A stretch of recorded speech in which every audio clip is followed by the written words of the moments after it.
Bismillahirrahmanirrahim. Assalamualaikum warahmatullahi wabarakatuh. Bagaimana kabar rekan-rekan sekalian? Semoga selalu tetap sehat dan semangat di tahun 2021 ini.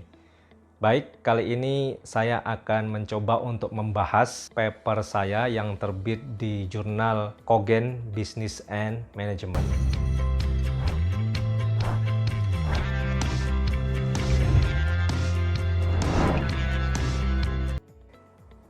Jadi, paper ini terbit di jurnal Cogent Business and Management yang dipublish oleh Taylor and Francis itu pada Desember tahun kemarin, 2020. Paper ini memerlukan waktu sekitar 3 bulan ya dalam proses review dan sekitar 2 kali proses review sehingga bisa diterima dan diterbitkan di jurnal ini. Namun dari sisi penelitian sebenarnya paper ini sudah diteliti ya, datanya itu sejak tahun 2018. Kemudian kita sudah mulai submit ke jurnal itu tahun 2019. Beberapa penolakan dari jurnal, kemudian juga ada improvement dari artikel ini, manuskrip ini, kemudian ternyata memang takdirnya itu di jurnal Cogent Business and Management. Jadi sekali lagi seperti di video sebelumnya, kita tetap yakin bahwa manuskrip yang sudah kita buat, penelitian yang sudah kita lakukan dengan baik dan benar, itu suatu saat akan menemukan outlet ya, atau jurnal bagi manuskrip kita tersebut. Jadi jangan menyerah, terus perbaiki, terus submit ke jurnal, dan dengan yakin kita berharap tentunya dengan izin Allah SWT, artikel kita dapat dipublish dan penelitian kita dapat bermanfaat bagi masyarakat umum. Jadi kali ini saya akan bahas satu persatu ya artikel saya ini yang berjudul Customer Loyalty to Islamic Banks, Evidence from Indonesia.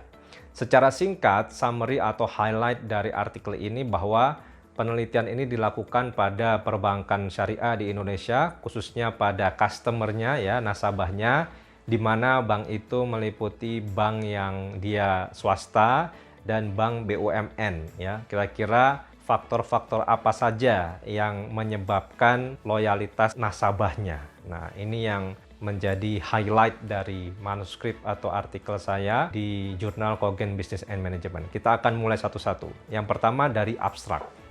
Nah, kalau kita baca di abstrak, di sini kita bisa lihat bahwa the study identifies determinants of customer loyalty to Islamic banking in Indonesia using a structural equation model atau using SEM ya. Kemudian data yang digunakan adalah dari 362 responden ya di 2 kota di Jawa Timur.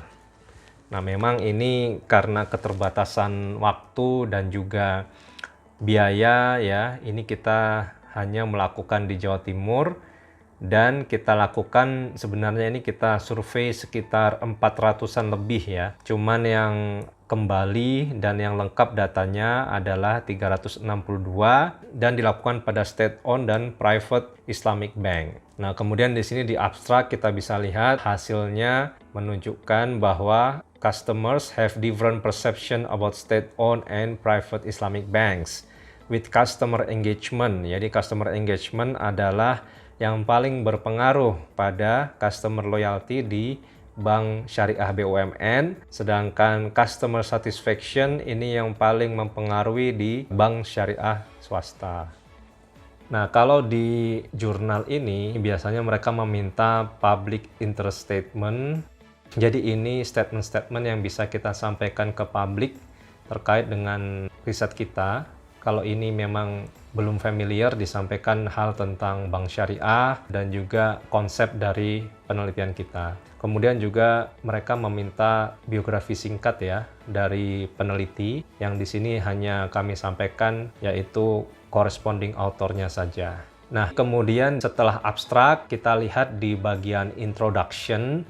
Di bagian introduction ini kita membahas tentunya yang terkait dengan motivation kita ya, kemudian research gap kita dan juga novelty dari artikel ini. Nah, ini motivasi kita terkait dengan kenapa Indonesia ya. Kemudian juga kita memberikan rasional kenapa penelitian tentang customer loyalty itu penting ya. Kemudian hasilnya atau research gap-nya bisa kita sampaikan juga di sini ya, tentang penelitian sebelumnya mengenai customer loyalty di Islamic Bank. Nah, tentunya yang harus kita highlight di bab 1 atau di bagian introduction adalah novelty kita ya. Nah, di sini kita bisa sampaikan novelty kita bahwa the study investigate the determinants of customer loyalty in private and state-owned Islamic bank in Indonesia.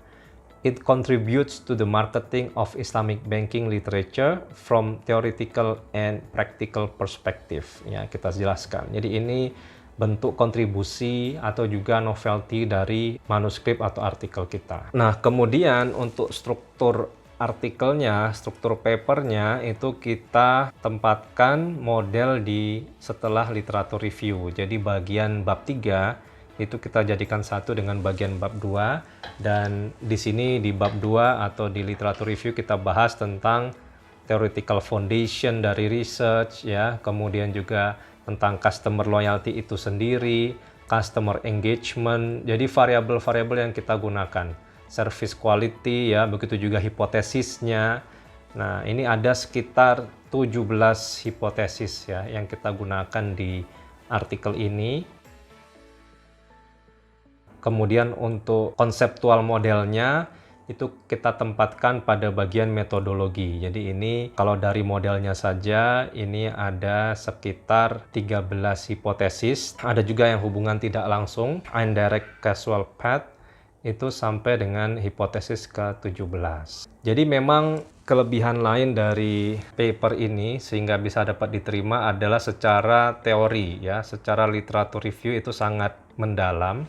Dan ini juga merupakan lanjutan dari tentunya penelitian-penelitian sebelumnya yang tidak hanya di perbankan syariah ya, customer loyalty mungkin di airlines, di perhotelan, itu kita kembangkan kemudian menjadi di bank syariah. Selanjutnya setelah metodologi tadi adalah kita bahas tentang results ya. Nah, tentunya dimulai dengan deskriptif statistik dan kemudian hasil dari 17 hipotesis tadi. Ini tentunya kita sampaikan dulu ya, deskriptif statistik di private bank dan state-owned Islamic bank. Kemudian kita tes lagi untuk masih deskripsi statistik, kemudian kita estimasi menggunakan SAM, di mana kita dapatkan beberapa variabel itu support dan beberapa variabel itu tidak support atau tidak signifikan, baik di private dan juga state-owned Islamic bank. Kemudian bagian kelima adalah discussion dan implication dari artikel ini. Tidak lupa juga kita menyertakan ya, keterbatasan penelitian dan direction for future research ya. Jadi ini kita sampaikan juga di penelitian ini bahwa keterbatasannya hanya di Jawa Timur sampelnya dan tidak bisa digeneralisasi. Kemudian untuk based on convenience sampling in East Java Province in Indonesia, kita sarankan selanjutnya mungkin menggunakan exploratory studies. Kemudian juga kita sampaikan bahwa this research identifies that customer loyalty has different dimension in private and state-owned Islamic bank. Jadi karakteristik nasabahnya itu berbeda. Kemudian implikasinya kita juga sampaikan di bagian akhir dari penelitian ini. Baik, jadi itu tadi paper yang terbit di jurnal Cogen Business and Management oleh Taylor and Francis. Kita sudah lihat tadi dari abstrak, bagaimana di situ disampaikan tujuannya, kemudian sampelnya, ya, datanya, kemudian main findings-nya disampaikan di dalam abstrak. Kemudian di introduction juga tidak lupa untuk disampaikan motivation, kemudian research gap, dan juga novelty, diikuti dengan literatur review dan modelnya ada 17 hipotesis. Tentunya ini dikembangkan dari penelitian-penelitian sebelumnya, kemudian dilanjut dengan metodologinya beserta dengan konseptual modelnya ya. Kemudian disampaikan hasilnya didahului oleh deskriptif statistik, kemudian hasil-hasil estimasinya menggunakan SAM, baik itu direct path maupun indirect path, dan juga discussion ya, pembahasannya dari hasil tersebut, kemudian keterbatasan dan juga future direction ya untuk penelitian selanjutnya. Begitu juga implikasinya itu dibahas di situ.